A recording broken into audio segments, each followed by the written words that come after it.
గత వారం రోజులుగా విజయవాడ నగరాన్ని వరద ఏ విధంగా ముంచెత్తిందో మనం చూసాం.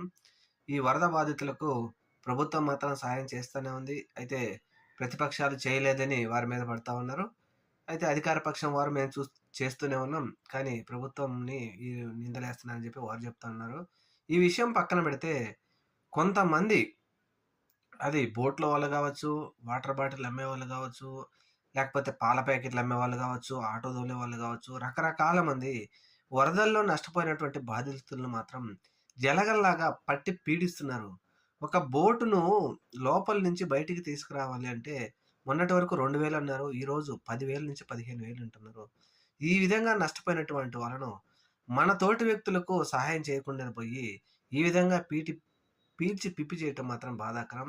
అక్కడ ఉన్నటువంటి వాళ్ళు వారందరూ సహాయం చేస్తూనే ఉన్నారు. వారికి ఇంకా తోడుగా ఉండాల్సి